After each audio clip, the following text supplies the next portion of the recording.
and let's get into this Book of Boba Fett here. Book of Boba Fett. The former Predator Boba Fett. So Let's this do it. is pretty much the opening. We've got this robot here who worked for Jabba the Hutt, and Bib Fortuna, kind of giving him layout of the land, saying like these three families control these three sections. So this is what's going on, and then Bib was paying the mayor, which, in Boba Fett's opinion, should be the exact opposite. Right? I don't think he's wrong. No. Right. It's like, no, you pay me. I'm the crime lord. I'm the one that's supposed to decide how long you should be mayor. So this was a pretty basic setup of them just going over, kind of like touching on what we learned from the last episode. And then we get this guy coming down, and then the Gamorreans come in, and this is where I felt like this was a continuity issue. The Gamorreans, whatever you call them, one of them came down the stairs and spoke, and then this robot translated it. Whereas in the first episode, Boba Fett and Fennec specifically made a joke about needing a protocol droid. Right. So now this guy, maybe they gave him a protocol chip. I don't know. But anyways, yeah, that was the thing. Milton shows up. He lost his stapler. And his water. Yeah. So I was pretty excited to see this guy because I think he's funny. I mean, obviously, this wasn't the time for that. So these people, he comes in, and he the way he talks to Boba Fett's very interesting.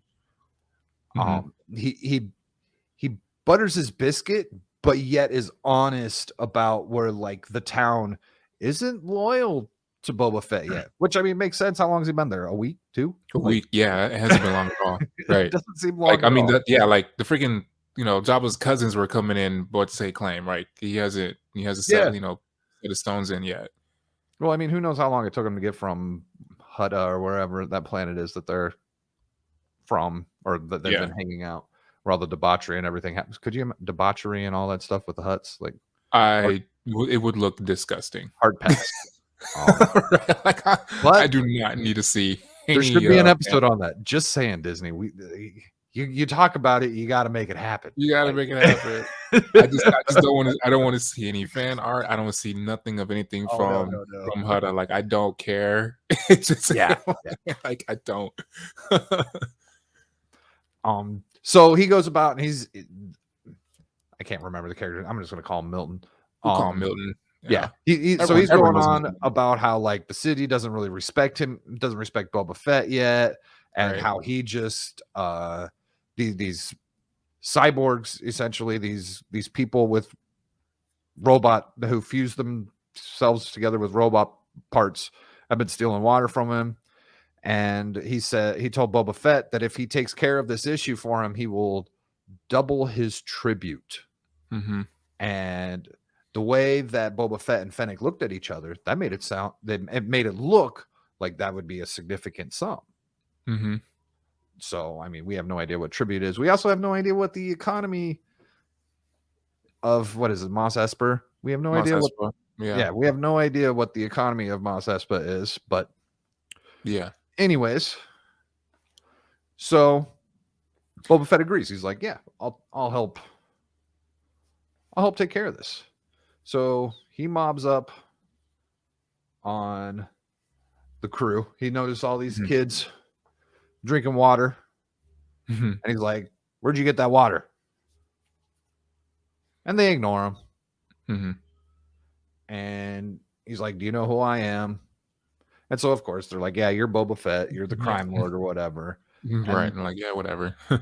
And so he's like, well, you live in the workers district. And she's like, there's no jobs. How we can't afford water. He's charging us a month's wages for a week's worth of water. So these kids are essentially victims of society. That's a lame trope. Yeah. You're right. Like it's introducing the what do you call it, the anti society kids of, we don't follow no rules, fuck fuck the system type thing. Right. Okay. So he's like, and I don't know where it is that they're at right now, but Milton comes out from this door right here to the left, and I'm like, were they just robbing water and drinking it out in front of the store? Right in front of you? Like, that's bold. Like and so Milton overhears them talking. He's like, no, you're supposed to arrest them or whatever. And Boba Fett's all like, no, you're charging too much for water. Here's not even half of what they stole from you, and right coins, right and obviously Milton was not impressed with that, so I'm right expecting that to come back and bite him in the butt. Definitely, especially the way how they kind of just lingered on him after, both Boba Fett and the crew of younglings left. He was kind of playing with the bag and like, okay. Especially after even Boba Fett's like, oh, also by the way, cut your prices down too. I will say this was a poor business decision by Boba Fett. He hired 4 people who he doesn't know a damn thing about and gave up money. And if I'm that guy who just got burned by Boba Fett, I'm like, all right, who else is playing this game that wants to work with me? Right. So I'm no longer paying you tribute. Come and get it. Yeah. Like, I'm going to go find me protection from someone else, give them my tribute. Yeah. And fuck you. Which probably what Milton's going to do, right? Especially, with the whole drama of the Pikes coming to move in. But that's later. That's later on the episode. So that I can see that being a potential of where Milton might go as far as needing protection. Oh yeah. So we'll get to that because there's definitely some alluding to things later on.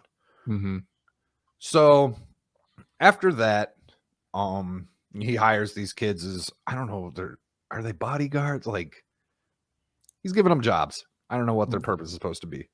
I guess just an extension of the I was thinking spies, but that's not possible. No. Because these ones stick out like a sore thumb in Tatooine, and we'll go into that later. especially with their pretty bikes. Yep. We'll get to that. So after that, Boba Fett returns to his healing chamber, and we have a flashback to a much more recent time. That's why it's hard to tell how long he's been sitting in this chair as the Dwayne or whatever they call him. Diamo? I think Diamo. Yeah. What's the Dwayne from? That must have been something else I was watching. Getting your stuff mixed up, homie. So let me check my notes here. Oh, I missed one. So before he does that, he goes and so in the flashback, he goes and he finds the Pikes and he's looking to get his tribute from the whole train thing in episode 2. And they're like, well, we've been paying the biker gang. Boba Fett's like, what? I kicked their ass. Like, and so he's like, all right, I'm going to go handle this. So to go handle it, he's going to go get his Tusken Raider friends. Makes sense to me. Right. And then, as you saw in the previous picture, somebody has completely destroyed the camp and killed all the raiders. And we see, Boba Fett burning the bodies and all of that stuff. This flashback was almost pointless to me because there was a point where he sees the bikers, he sees the speed bike gang, the speeder bike gang, and that's it. Like, he doesn't go on a vengeance not even just a vengeance, but he doesn't go and take care of them so he can get his tribute from the Pikes. Right. Which is a very interesting name now that I realize it. That's a fish. The pikes, yeah. Pike, yeah. I mean, they look like a fish too. Kind of fishy. They are. They literally look like and are kind of fishy. Yeah. Yeah. That's see what they did there. It's pretty So good. I feel like this flashback was filler. It wasn't that, like, I mean, yeah, they wanted to establish that the tribe had been taken out. Yeah. But other than that, it didn't serve any story progression. It really didn't. And maybe that's something we'll see, maybe in episode 4 when he goes back and has a dream sequence. We can maybe see that more fleshed out as far as what happens after he, burnt, obviously he burnt the bodies, he kind of, it seemed like he was doing the whole disconnecting himself from that tribe, and so he can move on. Like he even burnt his staff. Right. The first stick that he used, or the kid tried to use on him. Right. So maybe like, because like you were saying, how it was left off in that dream sequence, it didn't really go anywhere. Like you didn't see any redemption arc or a conclusion to, like, what you were saying, getting that tribute or talking or confronting the biker gang, because you even see where they see the graffiti, and I think, I don't know if that's JL or whatever, but that biker gang, you see that, but nothing happens, right? It kind of just left off, and he just wakes or continues on. I spend weird time in Star Wars conspiracy land, and that symbol that they put is supposedly the letter K in their alphabet. Supposedly, like, it's just what I've heard. Interesting. Like I don't buy into it. Like the conspiracy. Like, this kid's all like, they're taking Kathleen Kennedy out, blah blah blah, and I'm like, okay, sure. Yeah. But anyways, so yeah, this really only served the purpose. Oh, there's two things. One, this completely might have destroyed the theory that Steven and I were building in the last episode, where Boba Fett is going to rally all of the Tusken Raiders, like in Avatar, and take on the Hutts at the end. Yeah. So, like this is very well removed that possibility, like by 95-98%. Yeah. Yeah, there will be no taking back the Dune Sea with the Tusken Raiders. Yeah. Okay, so you could use this to explain why nothing else happened in this dream sequence, where Boba Fett was abruptly woken up by a Wookiee. Yeah. Like the name of this character is weird. I don't remember what it is. I'm not gonna try. Yeah, we'll just call him Wookiee. Where's my girlfriend? So my girlfriend she was sleeping, and she woke up on this part, and she's all like, "Damn, Chewbacca!" I was like, "That's not Chewbacca." But we call him Damn Chewbacca. So yeah, I laughed my ass off when I saw this face. I don't know why. I just thought it was so funny. I was like, "Oh my god, this is hilarious!" And so the Hutts have obviously sent their assassin, or he's a bounty hunter. But yeah. So they've sent their bounty hunter to go after Boba Fett, which is exactly what they told him they were going to do. Essentially, at the end of their exchange in the second episode, they're like, "You better watch yourself when you sleep." Yeah, like sleep lightly, sir. My first question is, where are those punk ass kids and his Gamorreans while we're sleeping? Right. Like, was no one standing out in front of the door, while, Boba Fett's currently in the Bacta tank, where he is completely vulnerable. Extremely vulnerable. Like, that's insane. Yeah. Yep. That didn't make any sense. So we get a battle where, I mean, he kicks Boba Fett's ass because we just take it by surprise. I'll chalk that up. I think they've bitchified Boba Fett in this show. I will give them this one, because who knows what that Bacta tank thing actually, like, maybe it's a really super deep sleep. And you know what? He kind of does his own thing with his gaffy stick and all that stuff. But he gets his butt kicked. The cyborgs come up and stab him a few times, and then he falls down the stairs with the Gamorreans. which eventually leads him to getting Fennec, dropping him into the Rancor pit. Right. So I've got a couple of things with that fight. First one, this is corny as hell. I don't know if you remember this, but like, so he originally, the Wookiee was down here with just the Gamorreans, and they come running out through here. I don't know if you can see them out. Yeah. So they come running out through here, and like this guy, he like jumps off the ledge and is all like a ninja, and it just looked. In my notes, I say it looks like a bunch of LARPers. I mean, even just this frame shot, like this free screen, it looks like just a bunch of kids dressed in costumes, ready to LARP away. Like it does not look, look intense. It doesn't look, what's what I'm looking for? Intimidating. It doesn't like look real. It doesn't look real. Yeah. Like it just super corny. Luckily, Fennec just drops his ass down in the Rancor pit, and then she does something stupid, which was a photo you saw earlier. She throws a blade in Wookiee's hand. Blade. Yeah. Whereas all those kids were just standing around looking at him in the hole. Yeah, just looking at him, like looking at his hand, like, oh.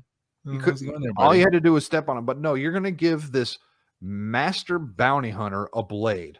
A blade that he can do probably endlessly things with. Let alone he'd been stabbed 3 or 4 times already, so he could take a whooping. Right. So, and that's just, a minor complaint. I mean, they don't think anything about it. They don't address it or anything at all. Like when he's released, like he doesn't even try to escape or like yeah. Which I mean, okay, they had numbers, but I mean, still, man, that's a big ass. This guy's more buff than Chewie, and Chewie could crack some skulls.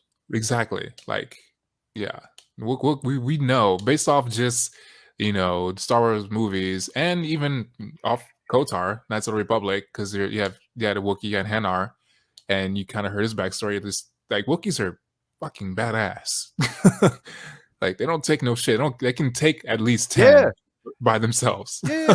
Well, yeah. On like the Clone Wars stuff, like they kick some ass, and those were a bunch of Boba Fett's. Right. Yeah. Yup.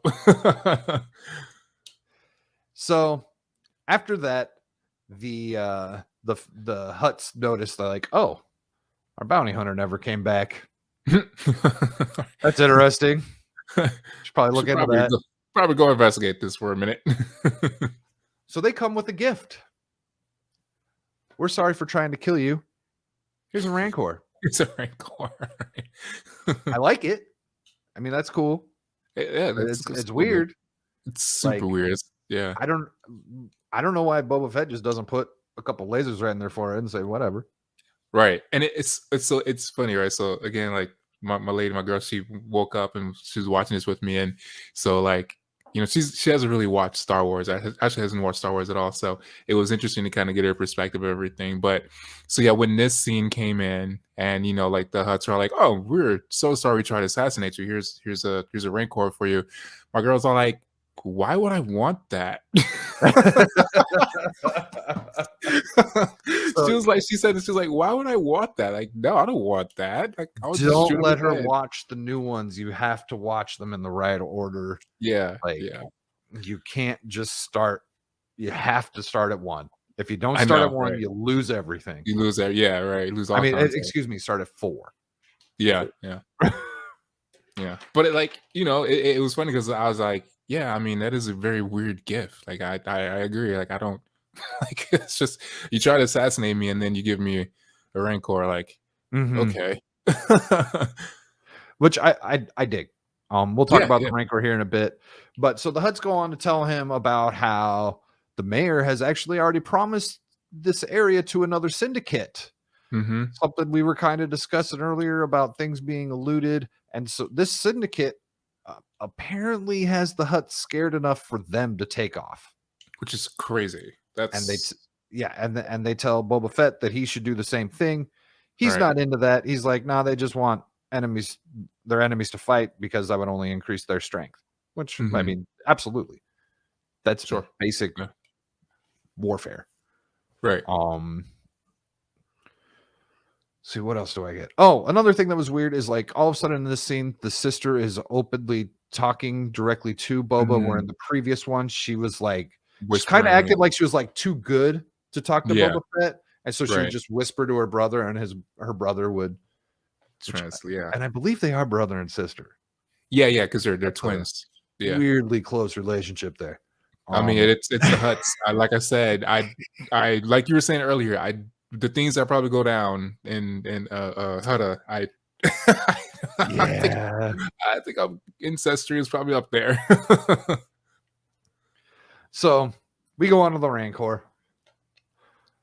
Now, originally, I was kind of upset about some of this, but then I did some research, and so this kind of answered a question of mine that I have had since childhood.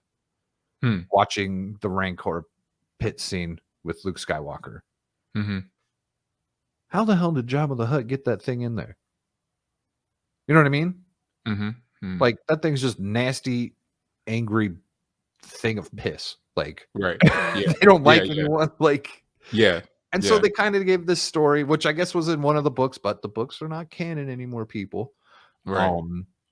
Where the first person they ever saw would leave an imprint, and then that's and but now they also made them. I feel like they made the Rancor even softer with the whole, like, they're just naturally peaceful. They become very loving, like more of that smoothing, trying to smooth out rough edges. It's the whole pit bull analogy, right? Where people think that pit bulls are aggressive creatures, but then it's like, no, they're actually very loving. It's just people turn them to aggressive creatures. Like, that's kind of what I got with the Rancor when they were talking about, which is what Boba Fett wants. Boba Fett wants an aggressive creature.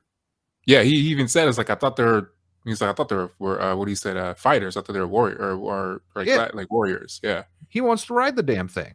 Yeah. Which I mean is bad. Yes, that's dope. But he was very soft and cuddly with the Rancor. Once again, the softening of Boba Fett. I don't think Boba Fett from the trilogy would have a smile like that petting a Rancor. As a matter of fact, the helmet wouldn't have ever come off, but it would have never came off. That's a whole different other topic. Well, the reason why the helmet comes off is because this guy's a Hollywood actor and he needs to be seen. He needs to be seen. That's what that is. That's why in all the Marvel movies they don't wear their masks all that much. That's why the Mandalorian, especially in season 2, needed to be out of his helmet more. Yeah. But I oh man, like, I get it that, actors, they need to show their face so they can, make money and stuff. But it's like, people are going to know who the hell you are. Right. But it's like, man, it goes back to what is his name? Herb, can't think of his name. He was on Dredd, the movie Dredd. Oh yeah. Oh, Carl Urban. Right. Love that. I love the fact he never took his helmet off. And it was perfect. Like, because that's the character of Judge Dredd. He does not. He's just serious. He's stoic. He does not take his helmet off. And sure, people didn't really know that was Carl. I knew it was Carl Urban. Like, his mouth, like his features in him that is just undeniable. That movie doesn't get the respect it deserves. It really doesn't. It doesn't at all. But like, that's a perfect example of how to create a character without having to show his face or their face, right? Like, even the first season Mandalorian, I thought was great. Even though we never saw his face, it was perfect. I didn't even see his fucking face. I love the sticks to their damn morals and their ethics, or whatever you want to call it. Right. I loved it. I love the fact. I love that mysterious fact of, like, you don't know who underneath this person is, and that's great. You don't know if he's smiling, you don't know if he's angry. Like, you just do not know. And I love that. I was still pissed when he took it off at the end. I knew it was going to happen. Like, before the series even started, you knew it was going to have to come off. Yeah. And they tried to do it in a tasteful way, and it was all right. They tried. It was like, still, it just ruined it. It ruined it for me. Like, I was like, I didn't want to see your face. Like, you are the Mandalorian to me. You're not a actual person. You are a character, and that's perfectly fine to me. I don't need to know. And like, you have your morals, you have your laws, you have your things, and I like that. It's cool. I don't need to see your face. So I knew when I saw the first episode that it was that guy. I can't remember the damn actor's name. Pete. He's actually a really good actor too. I just can't. Yeah. I mean, I knew who it was, and I was like, oh, cool.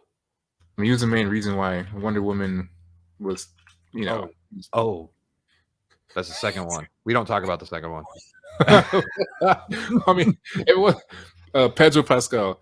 Pascal, yes. If it wasn't for him, I mean, it's still a bad movie, but like he was definitely a shining star. we don't talk about movies where graping is acceptable. Yeah. Anyway, yeah. But moving off on that tangent, yeah, him taking off. You're right. I can't see Boba Fett being this smiling and cuddling with something where him as a person, as someone we know Boba Fett, like he's a very like, I am a warrior, I'm a bounty hunter, stoic. Stoic would be a perfect word for Boba Fett, even though it'd be like an evil stoic. yeah but that's that's him. Like it's the whole like it's turning, and and we're seeing a lot, right, with a lot of villains or anti-heroes.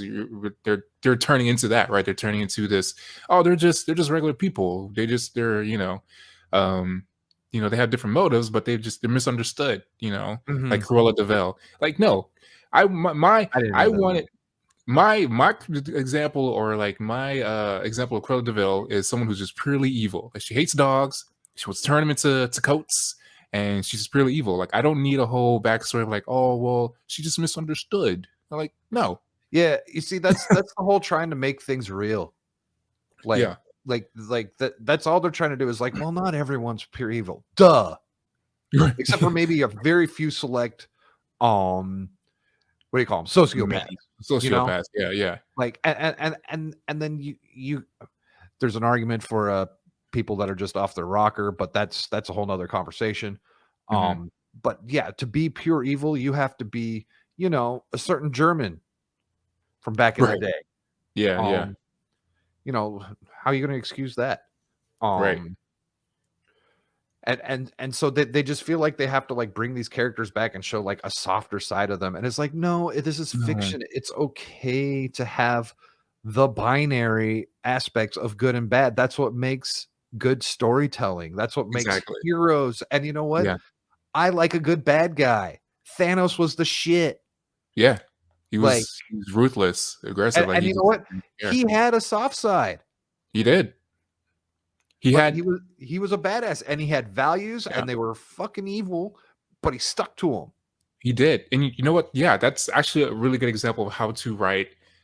Like, if in this day and age of writing a super villain, Thanos is a good example of how to write a good supervillain for this time frame, right? Still make him super, like, he's completely like, yes, no, he's a villain, like, right from Jump Street, like, this guy is evil, but they gave him character, they gave him personality, they understand, you get the understanding like where he's coming from, but you still know his motives are extremely bad.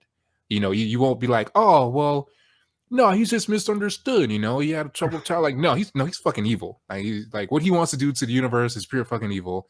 But that's what made him God. Yeah. So I don't think Boba Fett was ever meant to be an anti-hero. And he's definitely not an anti-villain. But just because there's so little of him in the movies, like, they can kind of do whatever they want with him.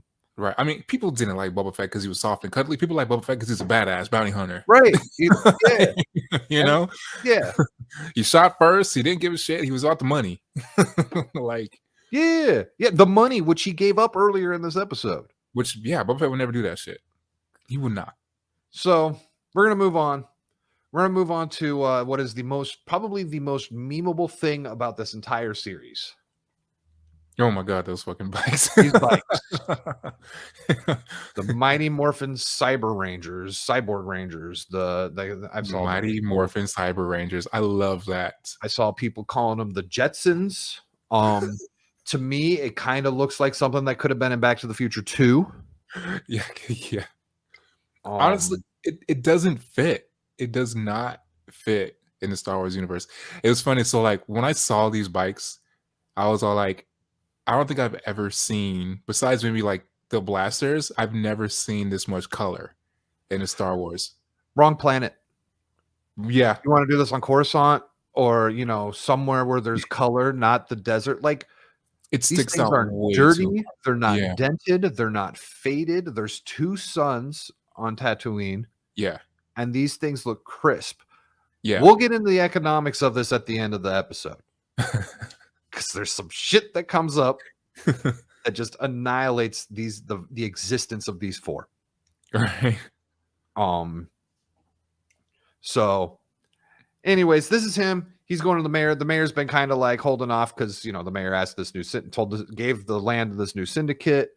And so Boba Fett's all like, well, fuck you, I'm coming in, just like he did last time. Turns out the mayor's not there, and it's just his. I keep calling him the assistant, but I know he has like some official title. I think he's just a clerk. Yeah. Okay. Yeah. So and the clerk's all like, okay, yeah, let me, all right, yeah. Let me go check. And so he goes in and he locks the door. Typical Star Wars fashion, except a little corny, but the whole let me go look thing that I feel like that's been in Star Wars since the beginning of time.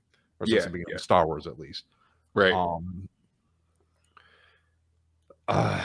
So he ends up taking off, and he comes around. Did I get the screenshot of that one thing? Because this is just funny as hell, too. No, I didn't.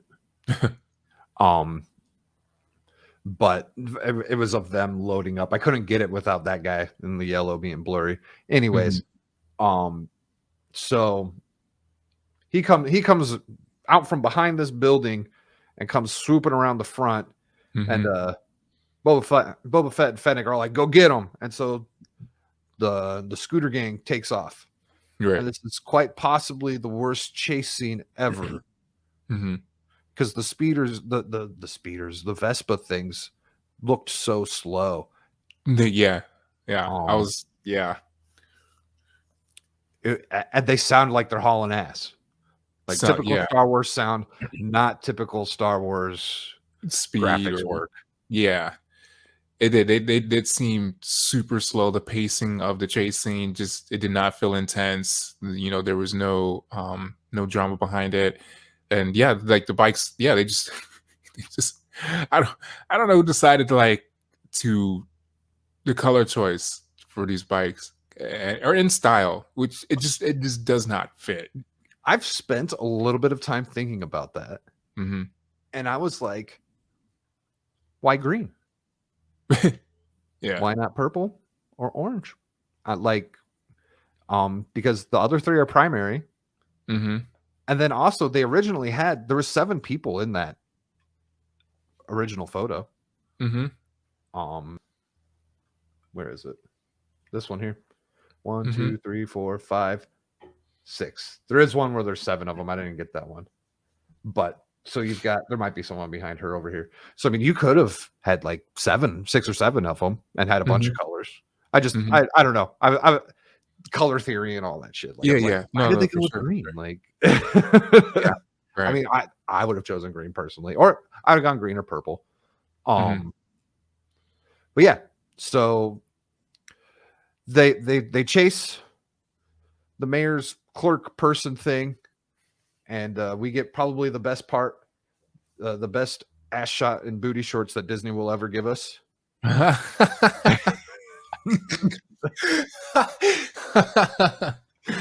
little bit of that Twi'lek action. I like it. Oh man, that's great. and so they go on and they capture him. Boba Fett uses his jetpack for the first time, which why didn't he just do that and jump in the dude's vehicle and just knock him the hell out? Like, who knows? Once again, low fuel. Who knows? I don't know. Could have been useless. Well, so he showed up right where he crashed. That's true, which means he was probably flying for a while. Yeah. I was happy to see you finally used it. Yeah. So, and that's pretty much the end of the episode. We then go into where we're really going to talk about these kids.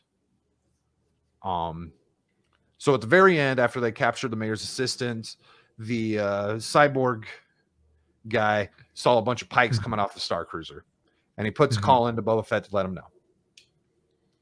Boba Fett says, "Thank you. Keep an eye on them," and then fucking apologizes for saying it. Right? He's like, I didn't mean, because like, this kid has a cyborg eye. Right. Boba Fett apologized. Kids are like, it's all good, dude. I For possibly hurting someone's feelings. Which Boba Fett would not do. Boba Fett wouldn't care. He would not care.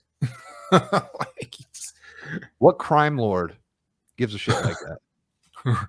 Like that much. Like that's So I don't like really. I don't know. Is Boba Fett a good guy or a bad guy? I can't. Because like the way he handled the whole thing with the water, he's not a water farmer. He's like a water seller. He wasn't even a farmer. He procured it. And anyway, so the way he handled that, that's kind of a bad guy thing, and it's kind of a good guy. And I guess that's where we're supposed to exist in this limbo. But like this is clearly heavy on good guy side. It's definitely it's definitely good guy points. Which it's just it's weird, right? It's creating all of these, and it's mostly Disney, right? They're creating all their villains and making them gray, the gray area, right? They're not necessarily bad, they're not necessarily good. They're just, which is boring. It's super boring, right? Like I don't want my Boba Fett to be apologizing to punks because he made a comment, a witty comment about. Right. Yeah.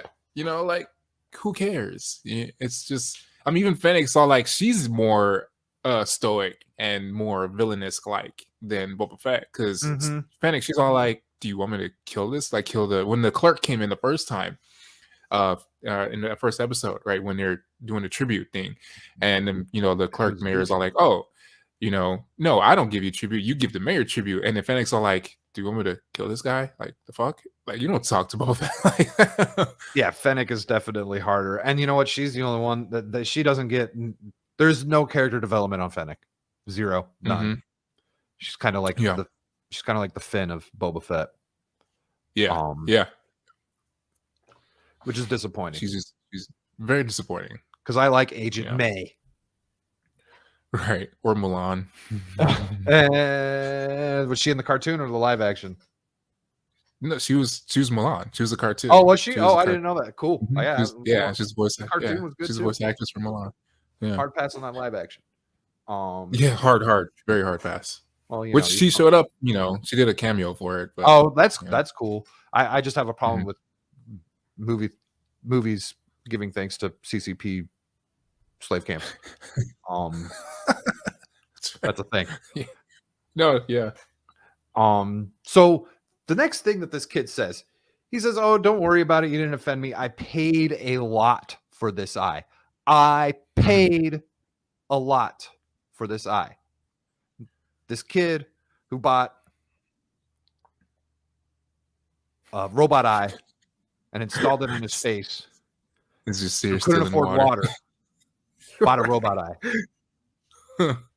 How does that work? I'm so confused.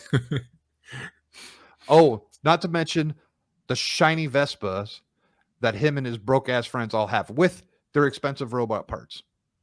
Right, but they're so broke that they have to steal water. Unless all their money is going to their augmentations and priorities, bitches. That's why you suck. Right. It's like also, don't worry, I paid a lot of money for these augmentations, but I cannot. But water? No, that's too expensive. So Disney decided to glorify poor life choices. Exactly what that is. It's exactly what that was. And then have these. I would. So, anyone watching this, send your prayers, thoughts to Steve. He is still sick. He was apparently feeling worse today than he was last week. Hopefully he's here next week. I wish he was here so he could spin my shit around. Yeah, he's definitely he's our voice of reasoning. He is our voice of hope. I thoroughly enjoyed that he still likes Star Wars. I'm jealous. I like good storytelling. Agreed. And I mean, and that's that's what I want to see in my Star Wars, right? I want to see good storytelling for these characters, The and character development was the key to the original trilogy.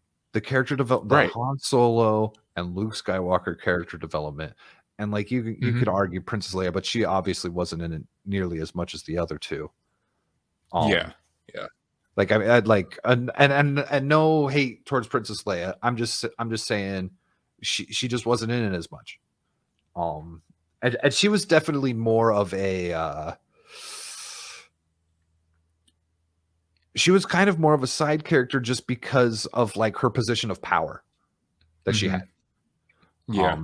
I enjoyed Princess Leia as when she kissed Luke. That's hilarious. Yeah. But they brought her, the story between her and Han, that was definitely some of her character development there. And just the way that they developed those three characters, because is what made it be watching Luke go through all of this and watching Han Solo become a fucking man, and like that's why you watched it. And then you had fucking laser swords and laser guns and shit. Right. Like add on top of that, like add on top of good character story development. Like you're right. All three of them, but mostly, Han and Luke, the character growth and development between them, like seeing from episode 4 to episode 6, it was beautiful. And it made sense, right? Like it made sense how Han Solo would change from just a scoundrel to like not giving a shit to like having stake in what happens in, as far as the galaxy. Having stake. Yep, exactly. Yeah. And even because in the beginning, he was all like invested. Yeah, right. Because even in the beginning, like episode 4, like when you first get introduced to him, he's all like, "I don't give two shits about the galaxy. I'm just here for the money." But then like stakes were raised, and he's all like, "Wait, I do have a stake in this, and this is important. This is important. Like I can change this. That's good fucking story development, and not just now you got the new Star Wars, and it's like, and it's crazy because they had the groundwork for the new introduced characters, like for Rey, Finn, and all of them, right? Like in episode 7, like they had the groundwork for it, and then just completely botched it. And they're like, so I can't talk about the original trilogy. But the one thing I will say is I am so fucking disappointed with how they handled Finn. Finn was the best part in episode 7. He was great, and they shat all over that. All over, man. I felt so bad. Like I felt so bad for Finn, the Finn character. Like there was so much potential in that character, and it was even crazier because I was talking to someone about that too, right? Especially when the first teaser came out for episode 7, and it kind of made it seem that Finn might be in touch with the Force, and that would have been perfect because you have this stormtrooper, and then okay, so here's where I feel they messed up. You gave these stormtroopers a backstory, like these are kids who were stolen, whatever the case may be. Which is a very compelling story. Like that's something that's really interesting. I'll be very intrigued to watch something like that. But yeah, like you create these development as far as these stormtroopers, like these are just regular people, and then you have this character Finn that as an audience, he's the one we're kind of implanting ourselves in because he's the fish out of water type thing. Like it's a brand new world for him, trying to figure himself out type thing, right? And then you tease that he may have he might be force sensitive and he carries a lightsaber, and then you turn around, it's actually Rey, and it's this boring ass character no one fucking cares about. It's like, and then you just keep botching Finn more and more as a fucking movie. It's like it's horrible. It was horrible. It's horrible. Sorry, Finn. yeah, he got shafted so damn hard, and I don't blame him for being upset. Because I believe he's rather upset with how Disney handled that whole thing, because he was set up to be a badass, and then he was. Rian Johnson destroyed the shit out of that. Yeah. because he wanted Rey to fall in love with Kylo or something. I don't know. That was stupid. It was so stupid. It made no sense.